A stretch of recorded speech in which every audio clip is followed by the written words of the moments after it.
국가적으로 어려운 때입니다.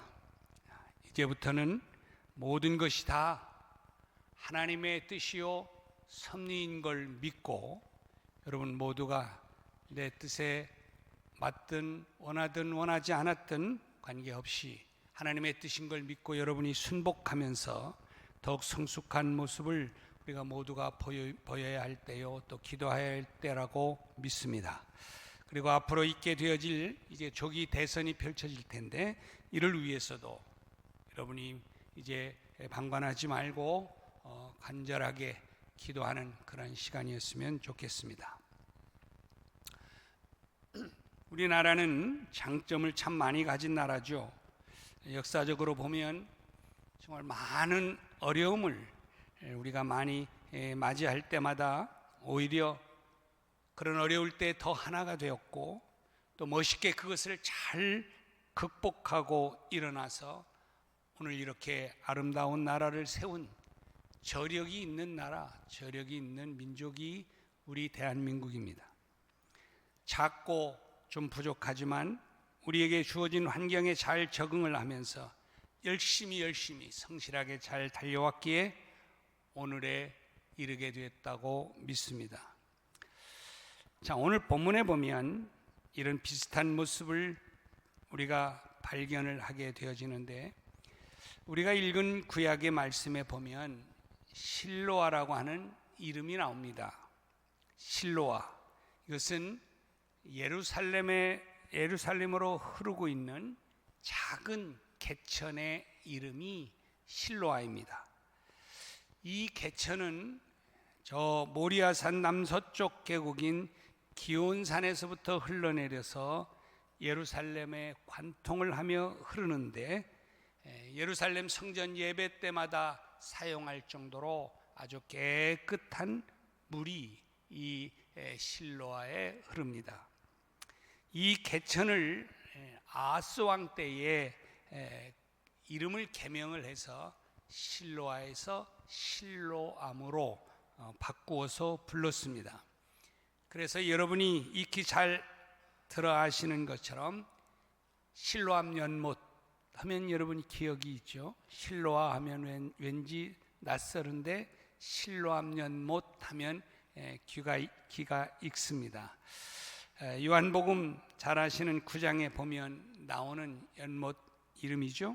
예수님께서 날 때부터 소경된 사람의 눈에 진흙을 발라주시면서 실로암 연못가에 가서 씻어라 이렇게 말씀하셨던 그 실로암이 바로 오늘 본문에 나오는 실로아입니다.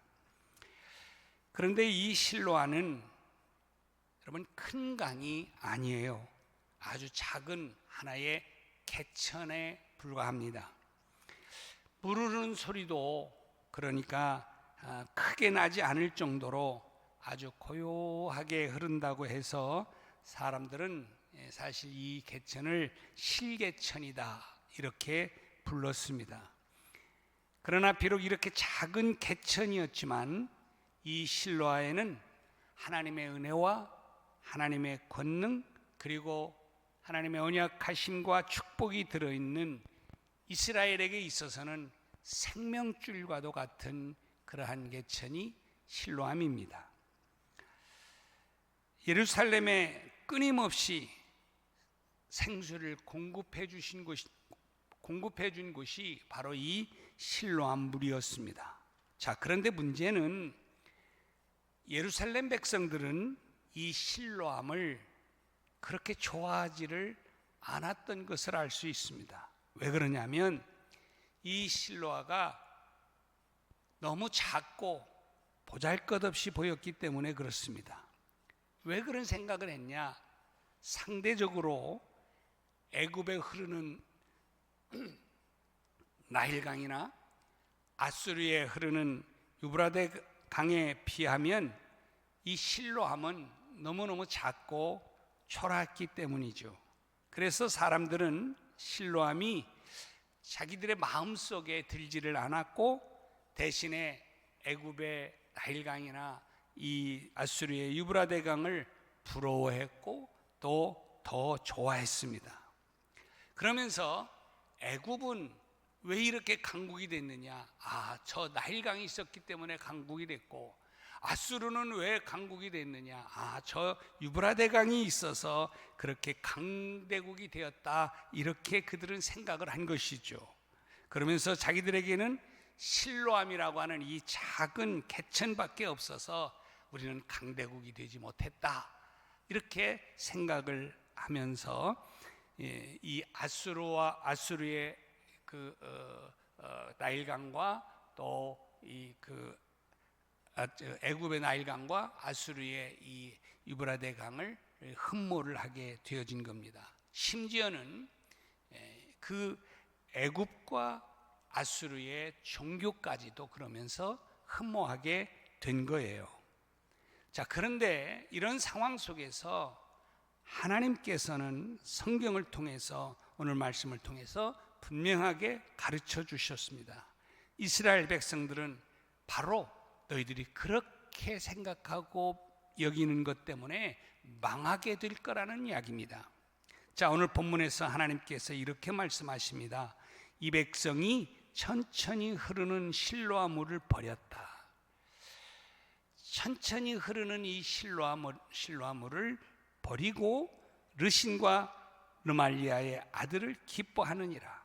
그러므로 주 내가 흉흉하고 창일한 큰 하수 곧 아수르 왕과 그의 모든 위력으로 그들을 뒤덮을 것이다. 이런 말씀을 하고 계시는 겁니다. 자, 보세요. 하나님은 강대국 아수르를 흠모한 이스라엘 백성들이 결국에는 자기들이 그렇게 좋아한 그 아수르에 의해서 멸망당하고 말 것이라고 하는 준엄한 심판의 말씀을 지금 하고 계시는 겁니다. 여러분, 이스라엘 백성들이 거주하는 이 땅은 어떤 땅입니까? 하나님께서 이미 오래전 아브라함 때부터 계속해서 언약하신 약속의 땅이 바로 이 땅입니다. 애굽에서 종살이 하던 이스라엘 백성들이 온갖 그 어려움을 겪으면서 마지막 도착한 곳이 바로 어디예요? 이 가나안 땅이에요. 그래서 그들은 하나님께서 조상들에게 약속하신 젖과 꿀이 흐르는 가나안 땅을 지금 믿음으로 바라보면서 애굽의 젖줄이라고 말하던 그 나일강의 풍요로움을 다 뒤로 한 채 그 땅을 지금 과감하게 떠나온 것이죠. 그리고 수백 년 동안 그 하나님의 은혜를 누리면서 오늘에 이르기까지 살아온 민족, 바로 그 민족이 이스라엘이에요. 자, 이런 이스라엘 백성이 지금 이웃에 있는 나라 나일강과 유브라데 강을 비교하면서 자기들에게 허락하셔서 여기까지 조상 대대로 하나님의 은혜를 누려왔던 것, 그 모든 것까지 다 망각해버리면서 지금 어떻게 하는 거예요? 불평을 늘어놓고 있는 거예요. 물론 이 가나안은 비록 애굽에 비하면 아주 작지요. 정말 보잘것이 없는 것 사실입니다. 풍요롭지도 못합니다. 그런데도 지금까지 여러분 대대로 이스라엘 백성들은 그 땅이 젖과 꿀이 흐르는 땅이라고 믿고 여기까지 감사하며 살아왔던 것입니다.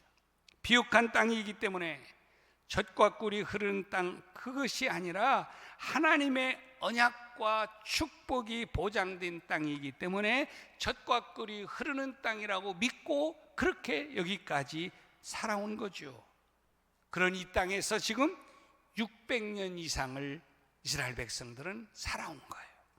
그런데 그들에게 있어서의 이 가나안 땅은 이제는 더 이상 젖과 꿀이 흐르는 땅이 아닌 게 되어버리고 마는 거예요.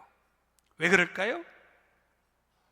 점점 그들의 마음속에 신앙적 의미가 자꾸 퇴색되어 가고 마침내 주변 강대국들과 그 땅을 또 그 강을 비교하면서 하나님이 주신 이 땅은 척박한 땅이라고 불평하기 시작을 한 거예요. 그 불평의 대표적 예가 바로 오늘 이 실로암에 대한 불평입니다. 지금까지는 이 실로암이 하나님이 우리에게 허락하신 젖줄이었다. 생명 젖줄이었다 생각하면서 감사하게 여겼던 이것을 지금 불평하고 불만을 내리고 있는 것이죠. 자, 이스라엘 백성들은 그들의 생명의 젖줄인 지금 실로암 시냇물보다 뭘 더 좋아하는 거예요? 애굽의 나일강과 아수르의 이 유브라데 강을 지금 더 좋아하게 되는 것이죠. 처음 그 땅을 밟았을 때에는 정말 젖과 꿀이 흐르는 땅이라고 좋아했던 이스라엘 백성들이 왜 이제 와서는 지금 거들떠보기도 싫은 땅으로 그들이 생각하고 있을까요? 왜 그들의 생명의 젖줄로 여겨져 왔던 이 실로암 시냇물까지도 지금 그들이 싫어하게 되었을까요? 중요한 이유는 이스라엘 백성들의 마음속에 있는 마음의 태도의 변화입니다. 하나님의 언약이 깃들어 있는 소중한 것들을 세상적인 기준으로 지금 판단하면서부터 시작된 것입니다. 그렇지 않겠습니까? 신앙적인 의미로 생각할 때는, 다시 말하면 하나님의 언약과 축복이 보장된 땅이라고 생각했을 때에는 그 땅이 젖과 꿀이 흐르는 땅이었는데, 그 신앙적인 의미를 빼버리니까 주변에 있는 그 어떤 땅보다도 작고 보잘것없고 별 볼 없는 땅이라고 여겨진 것입니다. 그러니 그들에게 있어서는 자꾸 불평이 나오고, 그래서 그들에게 그동안은 소중하게 여겼던 그러한 마음들이 사라져가기 시작하게 된 것입니다. 여러분, 우리도 때로는 그렇지 않습니까? 하나님께서 우리에게 주신 것은 모든 것이 다 소중합니다. 그렇죠? 아멘입니까? 세상적인 가치로 따져서 그게 값나가는 것이기 때문에 그래서 소중한 것이 아니라 하나님께서 주셨다고 하는 것만으로도 세상 그 무엇보다도 소중한 거죠. 우리는 이 신앙으로 살아가는 것 아닙니까? 이 믿음으로 지금까지 살아왔습니다. 그런데 우리는 내 것의 소중함을 잘 모르고 살아갈 때가 종종 있습니다. 우리 옛날 속담에 남의 떡이 더 커 보인다, 이런 말이 있잖아요. 마찬가지입니다. 다른 사람이 가지고 있는 것이 더 좋아 보이고, 다른 사람이 가지고 있는 것이 더 커 보이고 하는 겁니다. 상대적으로 내 손에 들려 있는 것은 초라해 보이죠.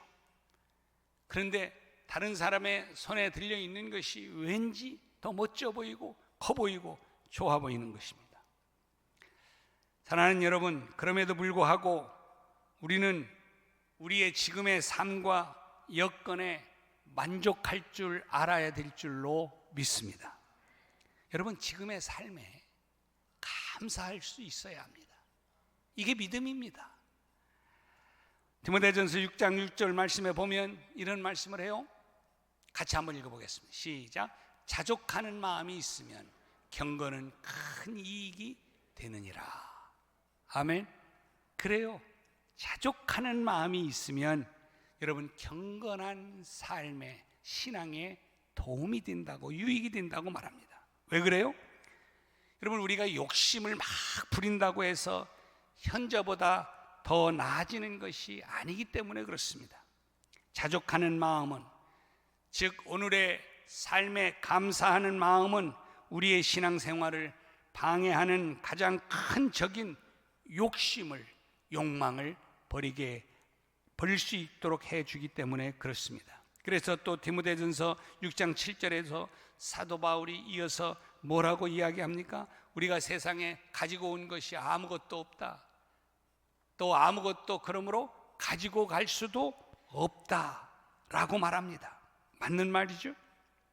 그런데요, 세상에 아무것도 가지고 온 것이 없는 우리지만 하나님이 우리에게 좋은 집을 주셔서 거기에서 잠도 편히 잘 수 있게 하셨고, 비록 풍족하지는 못하지만 끼니마다 거르지 않고 먹을 수 있는 일용할 양식을 주셨고, 또 다른 사람들처럼 뭐 값지고 멋진 뭐 유명 메이커는 비록 아닐지라도 내가 입고 다닐 수 있는 이런 예쁜 옷이 있다는 것만으로도 여러분 우리가 얼마나 감사한 일입니까? 여러분, 이게 성경에서 말하는 자족이에요. 자족. 이게 범사에 감사하는 일이라는 말입니다. 그래서 사도 바울은 우리에게 이렇게 권면합니다. 8절 말씀해 보니까 우리가 먹을 것과 입을 것이 있은즉 뭐라 그래요? 족한 줄로 알아라. 사랑하는 여러분, 오늘 굶고 오신 분 혹시 계십니까? 아니, 급하게 오느라고 안 먹고 온 거 말고 먹을 것이 없어서 굶고 오신 분이 있냔 말이에요. 아, 감사하구나. 여러분, 옛날에 뭐 굶는 것, 옛날에 여러분 정말 밥 먹듯이 했잖아요. 지금 밥 먹듯이. 뭐 이북에서 내려온 사람들 이야기 들어보면 아주 실감나게 이야기합니다. 사랑하는 여러분, 지금 내게 베풀어 주신 것만 바라볼 때에는 이 모든 것에 자족하면서 감사할 수 있습니다.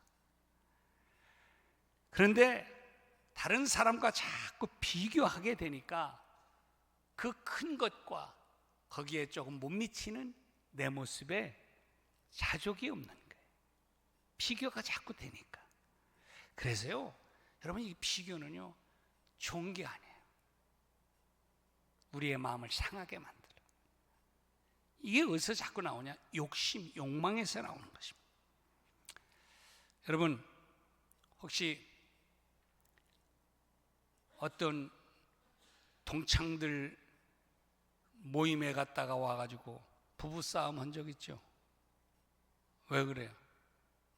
아, 전에 쟤는 나보다도 공부도 못하고 별거 아니었는데 지금 신랑 잘 만나가지고 뭐 이렇게 잘 살고 이런 모습처럼 느껴지고, 상대적으로 나는 옛날에 쟤보다도 나았는데 나는 걔보다도 지금 이렇게 못한 것처럼 느껴지는, 그래서 애매한 누구를 잡는 거예요? 남편을 잡는 거죠. 당신 만나가지고 내가 이렇게 초라해졌다고. 뭐 반대로 말하면 또 어떤 사람은 그래요. 갔다 와가지고 야, 쟤는 마누라 잘 만나가지고 그래가지고 또 멋지게 지금 이렇게 사는 것처럼 뭐 이렇게 여기지는 그런 것도 있어요. 근데 여러분, 이렇게 생각하면 어떨까요? 돈을 잘 벌어오든 쥐꼬리만큼 벌어오든 그는 하나님께서 내게 허락하신 배필이다. 아멘입니까? 결혼식 할 때만 이게 사용되는 게 아니라 그건 변함이 없는 거예요. 잘생겼든 못생겼든 여러분, 이 얼굴은 하나님이 내게 주신 얼굴이다. 불만이 좀 있습니까?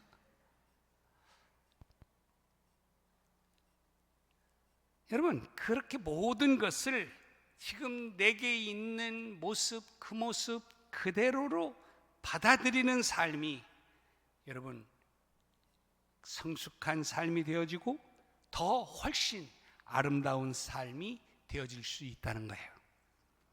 자, 그런데요, 지금 제가 이 말씀을 드리는 이유는 이스라엘 백성들은 애굽의 지금 나일강이나 아수르의 이 유브라데 강을 바라보니까 이 실로함이 너무너무 초라하게 보이는 거예요. 자, 그런데요, 신앙적으로만 좀 생각을 해 본다면 여러분, 이것이 절대로 초라한 것이 아니잖아요.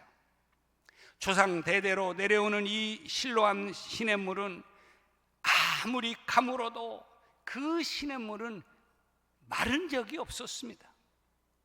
변함없이 흐르는 물, 비록 쫄쫄쫄쫄 말 그대로 오늘 말씀대로 천천히 흐르는 물이지만 이 물은 그들에게 있어서 무엇이었냐? 생명의 젖줄이었습니다. 하나님께서 이 물을 지금 이스라엘에게 주신 것이죠. 그래서 이 물을 통해서 그들은 마시고 이 수백 년을 이렇게 살아온 것입니다.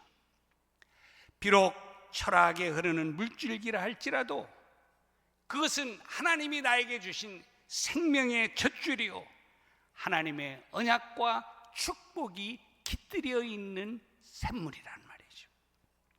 그러니 생각해 보면 여러분, 이 실로암보다도 그들에게 있어서 더 값지고 중요한 것이 어디 있겠습니까? 어쩌면 그들에게 있어서는 정말 저 거창하게 흐르는 나일강이나 유브라데 강보다도 이 실로암이 그들에게 있어서는 훨씬 더 축복의 물줄기가 되었던 거죠.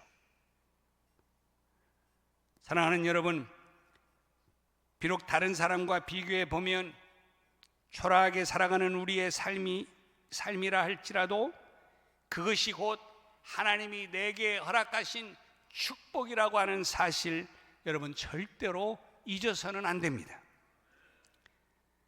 저 사람은 부자인 것을 보니까 하나님의 축복을 받은 게 아닌가, 이런 생각을 해요. 그러면서 나의 이것은 하나님의 사랑을 나는 못 받아서 그런 것이 아닌가, 이런 생각을 할 수 있어요.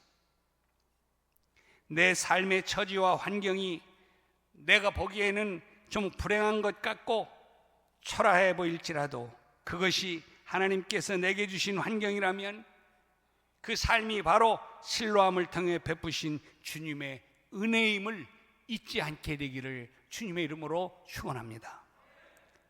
가난한 삶이 힘든 게 사실이죠. 그러나 여러분, 부자가 된다고 모두 다 행복해지는 것인 줄 아십니까? 우리는 지금 힘들기 때문에 삶의 여건이 조금만 더 나아지면 정말 내가 행복해질 것이다, 이런 생각을 할 수도 있습니다. 그러나 여러분, 사실은 가난하기 때문에 불행하고 부자가 되어서 행복한 것이 아닙니다. 생각해 보세요. 차이는 좀 있을지 모르지만 지금 우리가 그 옛날보다 얼마나 풍요롭고 넉넉하게 살아갑니까? 그렇지만 그 넉넉함이나 부유함이 정말 우리에게 오늘 진정한 행복을 가져다 두고 있나요? 아닌 경우가 많잖아요. 그 옛날에는 뭐가 좀 부족하다 할지라도 서로가 의지하면서 얼마나 의좋게 살았습니까? 그 조그마한 떡 조각 한 조각도 서로 나누어 먹고 찢어 먹으면서도 형님 먼저, 아우 먼저 하면서 살아온 우리네 아닙니까? 그런데 오히려 더 나은 삶을 살아가고 있으면서도 서로가 불평하고 싸우고 하는 것이 현실입니다. 그래서 오히려 어렵게 살던 과거에 훨씬 더 행복했었다라고 고백하는 사람들도 많이 있는 거예요. 선교사 출신인 펄벅이라고 하는 여사가 중국을 배경으로 쓴 대지라고 하는 이런 유명한 책 있죠. 여러분 아마 읽고 또 알고 계신 분이 있을 겁니다. 이 책에 보면 이런 이야기가 나와요. 주인공 왕릉은 아주 진실하게 살아가는 평범한 농부였어요. 그런데 농사를 지으면서 밭도 논도 얼마 없어서 뭘 할 수 있는 게 없어요. 어려움을 많이 겪어요. 그래서 할 수 없이 이 왕릉 부부는 도시로 나갔습니다. 도시로 나온 이 젊은 부부는 작은 리아카 하나를 사가지고 장사를 하기 시작했습니다. 남편은 앞에서 끌고 아내는 또 뒤에서 밀면서 그렇게 열심히 일을 했어. 조금씩 돈이 모아지죠. 무척이나 고생스럽고 힘든 삶이었지만은 이들 부부는 그래도 행복했어요. 왜냐하면 꿈이 있었기 때문입니다. 돈을 벌어서 내가 고향으로 내려가서 좀 논을 좀 사고 그러면서 또 모습도 거느리면서 행복하게 사는 것, 이것이 이 부부의 꿈이었습니다. 드디어 돈을 많이 벌어서 고향으로 내려갔습니다. 논과 밭을 샀죠. 그리고 이제 일꾼을 부려가면서 살아가는 이런 대지주가 됐습니다. 얼마 동안 이 부부는 행복하게 살았습니다. 그런데요, 어느 날 이 대지주가 되어서 이제는 할 일이 없어진 남편이 바람을 피우기 시작을 했어요. 하루는 여자 하나를 데리고 들어오더니 이 조강지처를 분간방으로 내보내고 첩을 안방에 들어 앉힌 거예요. 자, 생각해 보세요. 고생만 칙살해야 하고, 그리고 이제 살만하다 이런 생각을 가지고 있었던 이 조강지처는 아침 저녁으로 따뜻한 밥을 지어서 올리고는 자기는 지금 차가운 그 부뚜막에 앉아서 밥을 떠먹어야 하는 이런 신세로 전락을 해버리고 마는 거예요. 자, 이런 일이 벌어질 것이라고 여러분 이 부인이 상상이나 했겠어요? 못했죠. 그러던 어느 날 이 조강지처는 부엌 부뚜막에 앉아가지고 눈물을 펑펑 흘리면서 밥을 먹다가 이렇게 중얼거립니다. 그때가 좋았는데, 그때가 좋았는데. 한번 따라해 볼까요? 그때가 좋았는데. 여러분, 가난하고 힘들게 살았지만 정말 남편이 앞에서 리아카를 끌고 가고 아내는 뒤에서 밀면서, 그리고 꿈을 가지고 땀을 뻘뻘 흘렸던 그때, 그것이 바로 행복이었다, 그런 이야기죠. 이 부부에게는 많은 재산이 행복을 가져다 준 것이 아니라 도리어 불행을 가져다 주는 재앙이 되고 만 것이죠. 차라리 가난하고 없이 살 때에 고생하면서도 서로가 단란하게 서로 의지하며 서로 함께 했던 그때가 가장 행복했었다는 이야기, 고백을 하는 거예요. 여러분, 지금 유대인들은 졸졸졸졸 흐르는 이 실로암 시냇물을 보면서 답답해했습니다. 그들은 큰 물이 흐르는 나일강, 또 이 유브라데를 흠모했습니다.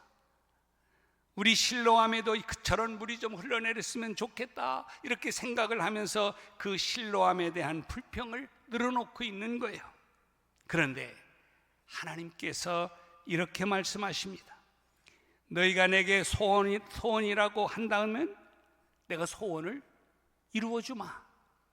대신 너희가 원하는 그 큰 물이 너희에게 행복을 가져다 줄 것이라고는 기대하지 말아라. 그 물은 너희에게 복을 주는 물이 아니라 너희를 덮쳐 너희를 망하게 하는 물이 될 것이다. 이렇게 하나님이 이스라엘 백성에게 말씀하신 거예요.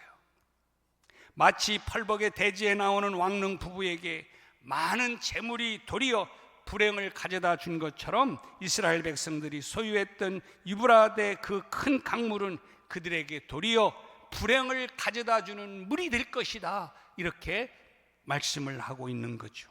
여러분, 실제로요, 보면 어떻게 된지 아십니까? 이스라엘은 그들이 흠모하던 그 아수르에 의해서 침공을 받아 엄청난 고난의 역사를 그들은 경험해야 했습니다.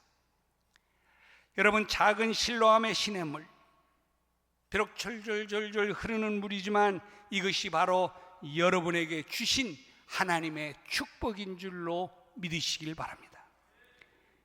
그들은 그것으로 만족하고 기뻐해야 합니다. 왜요? 하나님께서 허락해 주신 것이기 때문이죠. 여러분, 우리도 이렇게 생각하며 살았으면 좋겠습니다. 하나님께서 주신 것이라면 부유함뿐만이 아니라 가난함도 행복이다. 건강뿐만이 아니라 질병도 하나님께서 주신 것이라고 하면 축복이다. 형통함뿐만이 아니라 고난도 하나님께서 주신 것이라면 고마운 선물이다. 그래요. 주님이 허락하신, 주님이 함께하는 곳이라면 초가 삼간에 있어도 행복할 수 있고 감사할 수 있습니다. 성공도 축복일 수 있지만 때로는 불행하다고 생각되는 일까지도 축복으로 여길 수 있는 믿음이 되어야 합니다. 그게 하나님의 은혜를 아는 신앙이기 때문에 그렇습니다. 작은 실로한 물줄기를 축복으로 아는 것, 이게 바로 참된 신앙이요 믿음인 줄로 믿습니다. 여러분, 지금 여러분의 삶은 어떻습니까? 혹시 삶의 여건이 너무 힘들어서 불평하며 짜증내며 살고 계시지는 않나요? 질병 때문에, 가난함 때문에, 고난 때문에 힘든 삶을 살고 계시지는 않습니까? 그러나 지금 바로 그 상황이 하나님께서 내게 주신 실로암이라는 사실을 기억하시기를 주님의 이름으로 축복합니다. 작거나 초라하다고 불평하지 말고, 작고 초라해 보이지만 여기까지 줄줄줄줄 흐르는 그 물을 통해서 내가 그 물을 마시며 생존해 왔고, 그러면서 그 물줄기가 앞으로도 계속해서 끊임없이 우리 선조들을, 지금까지의 내 삶을 그렇게 축복하며 이끌어 주셨던 것처럼 앞으로도 그렇게 채워주실 것을 믿으면서 믿음과 소망 속에 오늘 주신 하나님의 은혜에 대해서 여러분 감사하고 더 자족하면서 하나님이 부어주실 더 큰 영광스러운 것들을 기대하며 감사하며 살아가시는 복된 여러분이 되시기를 주님의 이름으로 축복합니다. 기도하겠습니다. 하나님,